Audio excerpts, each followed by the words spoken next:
أعوذ بالله من الشيطان الرجيم بسم الله الرحمن الرحيم الحمد لله رب العالمين وصلى الله على سيدنا محمد وآله الطاهرين. Verse number 24 of Surah An-Nisa. والمحصنات من النساء إلا ما ملكت أيمانكم كتاب الله عليكم وأحل لكم ما وراء ذلكم أن تبتغوا بأموالكم محصنين غير مصافحين فما استمتعتم به منهن فآتوهن أجورهن فريضة ولا جناح عليكم فيما تراضيتم به من بعد الفريضة إن الله كان عليما حكيما.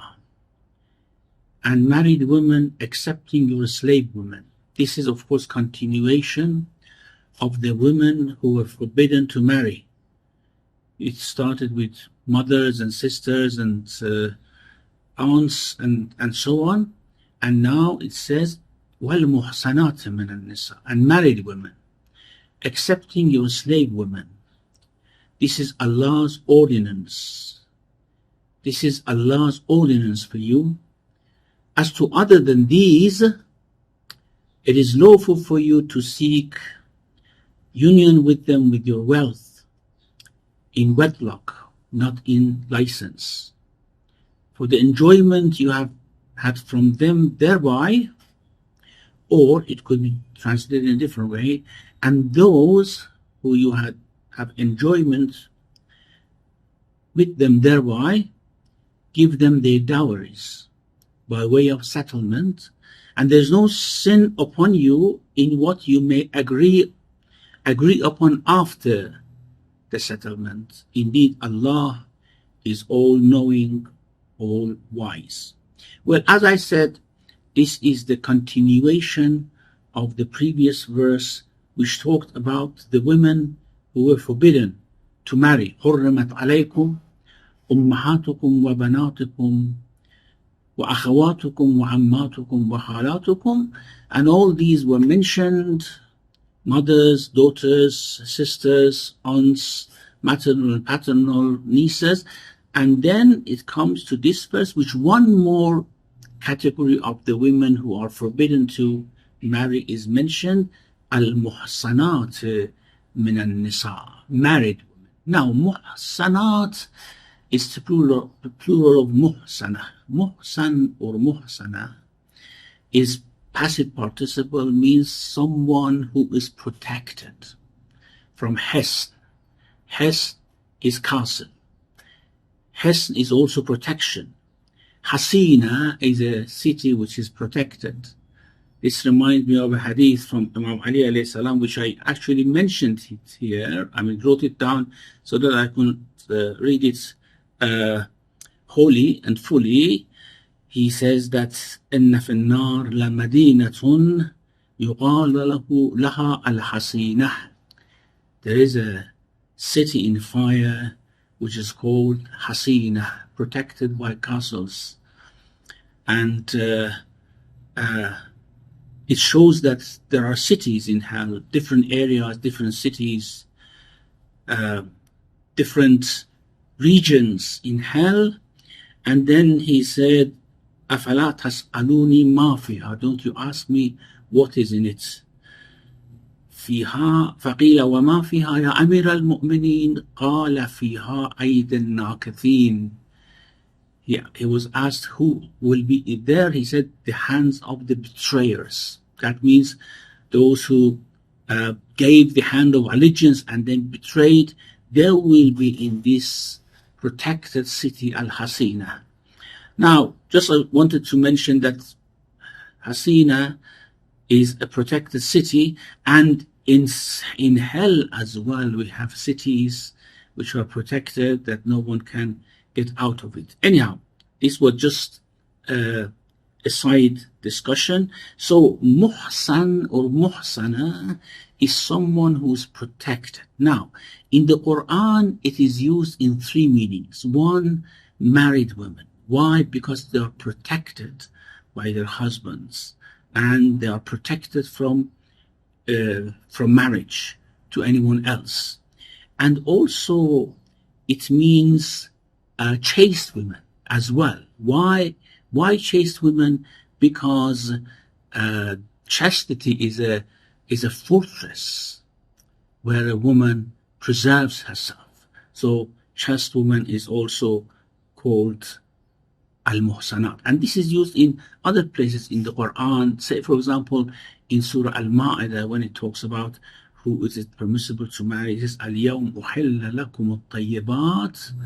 Today all good things have been made lawful for you.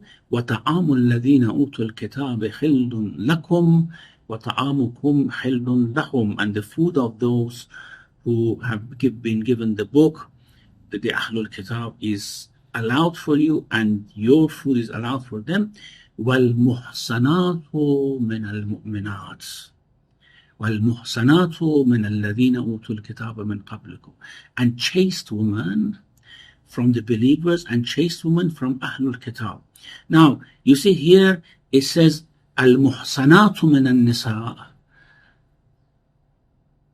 Muhsanat among the women are those whom you are not allowed to marry with. Here it says these are made, actually it's made lawful for you to marry muhsanat. So it's used in two different meanings. So al-muhsanatu min al-mu'minat wal-muhsanatu min alladhina utul kitab means chaste women among the believers and chaste women among the people of the book. But here, of course, al-muhsanatu min al-nisa is used in the meaning of the married woman. There's another meaning for muhsanat, which is sometimes used in the Quran, and that is free women, as opposed to slave girls, those who are who have a master. Why they are called muhsanat? Because they are protected from having a master who has power over them. And it is used in the Quran as well. I don't want to mention the verse because this will become too long. So being free also is another meaning of muhsanat, those who have no commitment to a master. And these rulings, of course, is not something which is specific to Muslims only. Any woman who is married in any religion, it is not permissible for Muslims to marry them. وَالْمُحْصَنَاتُ مِنَ النِّسَاءِ except إِلَّا مَا مَلَكَتْ أَيْمَانُكُمْ, except that which your hands own. It means except those women who are made a slave because they are from a fighting, disbelieving community or people, and then in the battle the men are killed, the women are cannot be left to themselves. They will be captured, and they will be free from their husbands, even if their husbands are alive, as soon as they are captured. And this was a widespread law in that time. As soon as they are captured, the bond of marriage between them and their husbands is cut off, and therefore it is permissible to own them or to marry them off to other people. So accepting from muhsanat, of course, this is, as is mentioned by many commentators, is al-istisna'ul munqati, disconnected exception, because ma malakat aymanukum are not muhsanat anymore. So they are not part of the muhsanat, so that we exclude them. They are excluded already. So when we have such things, they call it al-istisna'ul munqati, disconnected exception or exclusion. So wal muhsanatu min al-nisa illa ma malakat aymanukum. Now this muhsanat in the meaning of free women is used in some verses that I mentioned, and it's in some verses specifically is posed against those who are owned, the the women who are taken captive. وَمَنْ لَمْ يَسْتَطِعْ مِنْكُمْ طَوْلًا أَنْ يَنْكِحَ الْمُحْصَنَاتِ الْمُؤْمِنَاتِ فَمِمَّا مَلَكَتْ أَيْمَانُكُمْ. So those who cannot afford to marry free women, then they can marry slave girls if their masters, of course, allow and the marriage take place.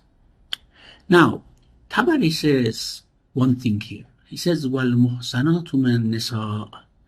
When it's mentioned that it's not allowed for you to marry married women, it means, of course, by implication, it means that there is no polyandry in Islam. There is polygamy in Islam, but not polyandry in Islam. And this verse is a very clear evidence for that. Of course, it is evident from all other verses and traditions and reason and everything. However, he says that this verse is very specific, that there is no polyandry in Islam. Then it says, وَالْمُحْصَنَاتُ مِنَ النِّسَاءِ إِلَّا مَا مَلَكَتْ أَيْمَانُكُمْ كِتَابَ اللَّهِ عَلَيْكُمْ. This is the ordinance of God over you. كِتَابَ اللَّهِ عَلَيْكُمْ. Now, there should be something here elided. كِتَابَ اللَّهِ عَلَيْكُمْ means that this is listened to. This is listened to. كِتَابَ اللَّهِ عَلَيْكُمْ. Or follow كِتَابَ اللَّهِ عَلَيْكُمْ. This is the ordinance of God to encourage people. Of course, this ordinance of God is not only about these muhsanat min al-nisa. All previous categories of women who were mentioned, ummahatukum wa banatukum wa akhawatukum and the rest, and wal muhsanatu min al-nisa. These are all forbidden for you, and this is kitab Allah alaykum. It's the ordinance of Allah upon you. Prescription. We have mentioned this before, the meaning of kitab. Kutiba alaykum as-siyam. Kutiba alaykum idha hadara ahadakum al-maut. So this writing of Allah subhanahu wa ta'ala means legislation. This is what Allah has legislated. And in Surah Bayyinah, we have what? لَمْ يَكُنِ الَّذِينَ كَفَرُوا مِنْ أَهْلِ الْكِتَابِ وَالْمُشْرِكِينَ مُنْفَكِّينَ حَتَّى تَأْتِيَهُمُ الْبَيِّنَةُ رسول من الله يتلو صحفا مطهرة فيها كتب قيمة. In the Quran, there are كتب قيمة, means prescriptions. Prescriptions, and qayyim means something which looks after the benefits, someone or something which looks after the benefits of others. These kutub, these prescriptions, actually look after the benefits of the community, benefits of the family, and benefit of the individual. So, kitab Allah alaykum. Listen, grab onto, stick to. Khudhu kitab Allah alaykum. Take. So, there is an elided verb here. Now, as I said, this provides incentive to follow all these with rigor. Because if this is Kitab Allah, it means that it's something coming from God. And also, it shows that there is no limits for this legislation. It shows that this is something, unless Allah abrogates it, this is something that human beings cannot abrogate, because it is Kitab Allah. Kitab Allah alaykum. Now, up to this part, this verse and the previous verse were discussing about restriction and prohibition of the women who were not permissible to marry. And then here it says, وَأُحِلَّ لَكُمْ مَا وَرَاءَ ذَلِكُمْ. And to others than this, it is lawful for you. وَأُحِلَّ لَكُمْ مَا وَرَاءَ ذَلِكُمْ. Beyond these that I mentioned, wara is beyond these categories that I mentioned, it is permissible for you to marry them. So, and since malakat aymanukum is mentioned in in the next verse, this is about free women. Of course, we don't have such a categories anymore in our society, thanks to God. It was there then, and of course, Allah had to legislate for it. And now about marrying free women. Now, it says, أُحِلَّ لَكُمْ مَا وَرَاءَ ذَلِكُمْ. What is beyond that? What is beside that is allowed for you. Now, there are certain women who are not allowed, it's not permissible to marry them. Like, for example, polytheists. الْمُشْرِكَةُ لَا يَنْكِحُهَا إِلَّا زَانٍ أَوْ مُشْرِكٍ.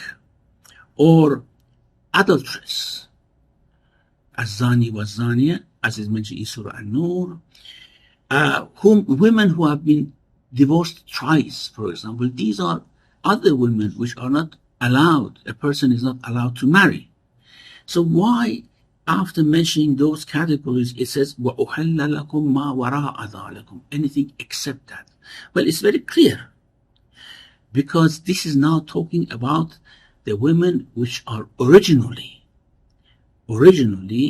as women, as being related to you, or as being related to other people. It's not permissible to marry them. However, of course, in a secondary law, if a woman who is permissible to marry is divorced 3 times, then it's not permissible to marry them. So this category is not, these categories are not addressing this issue at all. And then it says it's permissible for you to marry وَأُحِلَّ لَكُمْ مَا وَرَاءَ ذَلِكُمْ أَن تَبْتَغُوا بِأَمْوَالِكُمْ, to seek union with them with your wealth. And this, of course, is an emphasis on the dowry, that you should not, especially because the beginning of the chapter was about orphan girls who were being married or given to marriage to others without giving them their rights. It says that there should be a dowry here. The dowry is not like a payment to. Of course, dowry is not a right term. It is a marriage gift. Sayyid Mahr is a marriage gift, as the Quran calls it. Nahla is a gift. So the marriage gift must be given. It's actually a contract not between man and woman, so that this is a payment to woman. It's a contract between man and God. God has said that this should be given as a gift, and therefore, أَن تَبْتَغُوا بِأَمْوَالِكُمْ. So it's by this payment which this union of marriage becomes lawful. And it further highlights the significance of what Allah has emphasized as rights of women. This is very important to notice. Now, of course, when you do this, muhsineen, so yes, you marry them, you give the gift as Allah has ordained, but don't think that this is a payment like people pay for an unlawful relation. It's like that. Muhsineen غير musafihin. Safah is adultery or fornication. Muhsineen غير musafihin is opposite of hisn. Here, muhsin is active participle. In the beginning of the verse, muhsanat were passive participle. Those who are protected by being free, by chastity, or by having been married. And here, muhsin is an adjective for men. Protect yourself against fornication. Protect yourself against adultery. Muhsinina ghayra musafihin.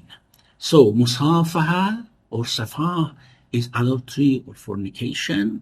Is opposite of muhsinin. Musafihin is the opposite of musafihin. Now, muhsinina غير مصافحين فما استمتعتم به منهن فآتوهن أجورهن. So محسنين غير مصافحين, as it was translated, in wedlock, not in license. So the explicit qualification which is added here is the emphasis to the lawfulness of this relationship and all the conditions that Allah has set for it. How? Now, فَمَا اسْتَمْتَعْتُمْ بِهِ مِنْهُنَّ فَآتُوهُنَّ أُجُورَهُنَّ فَرِيضَةً. Now here it has been translated, for the enjoyment you have made, you have had from them, thereby give them their dowries by way of settlement.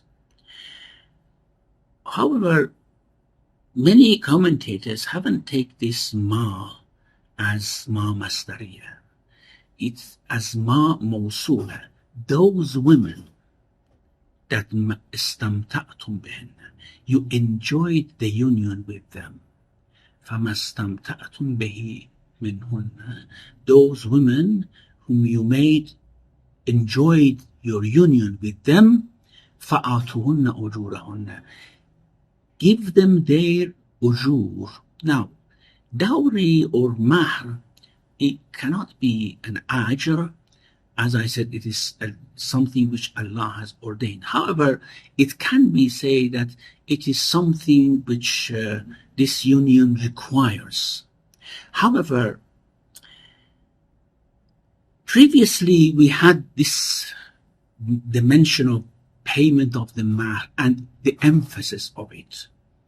And here again, it says, فَمَا اسْتَمْتَعْتُمْ بِهِ مِنْهُنَّ فَآتُوهُنَّ أُجُورَهُنَّ, those with whom you have enjoyed your union, pay them their mahr. Ujur is here used as mahr. Faridatan may either mean a legislation from God or a settlement which you made amongst yourself. So the meaning of istimta is, of course, is for both men and women, is to enjoy the union of marriage. There are many narrations here, because فَمَا اسْتَمْتَعْتُمْ بِهِ مِنْهُنَّ فَآتُوهُنَّ أُجُورَهُنَّ is a repetition of what was said previously, and it cannot be a repetition in one verse, so it should imply something else, not the marriage that we're talking about. So there are many narrations and historical accounts which say istimta here means mut'a, and mut'a is temporary marriage. Now, if we take this to mean mut'a, temporary marriage, the meaning is clear. And even many companions, when they were reciting it, they recited after the Prophet, they recited it, فَمَا اسْتَمْتَعْتُمْ بِهِ مِنْهُنَّ إِلَىٰ أَجَلٍ مُسَمَّى فَآتُوهُنَّ أُجُورَهُنَّ. Those that you enjoy the union with until an appointed time, then give them their mahr. And of course, this was not meant to be part of the verse, but usually early commentators, especially the companions of the Prophet, they merged their interpretation with the verse so that the meaning of the verse is not confused. So they added إِلَىٰ أَجَلٍ مُسَمَّى, until an appointed time, to actually make the listener realize what this verse is referring to. Now, for those who say, of course, there aren't many scholars or commentators who deny that mut'a was something known at the time of the Prophet. Even before that, like Hajj, like riba, these were known, and the Prophet allowed mut'atul Hajj and forbidden riba. So it was a term known, and Prophet allowed it, And in the Sunni scholars say that later on the Prophet prohibited it, or others prohibited it. But the Ahlul Bayt alayhim salam say that it was not abrogated. Now those who say that this was not a reference to mut'ah, which as I said, both among Sunni and Shia, there are very few scholars who can say this, because it's well known fact that at the time of the Prophet this was permissible. Then the Sunnis say that it was abrogated. Now, even those who do not say it was abrogated, how do they interpret this verse? They say it is meant as an emphasis on the dowry, as an integral part of marriage, in line with verse 4 above, and in line with what was said in this verse. It reminds Muslim men that the dowry is part of the process through which their wives become lawful to them. However, of course, the common interpretation is that the sentence introduces temporary marriage as lawful, as another means of having conjugal relationship. And the narrations which we have from both Ahlul Sunnah and from Shia actually emphasizes that this was something which was allowed at the time of the Prophet. Now,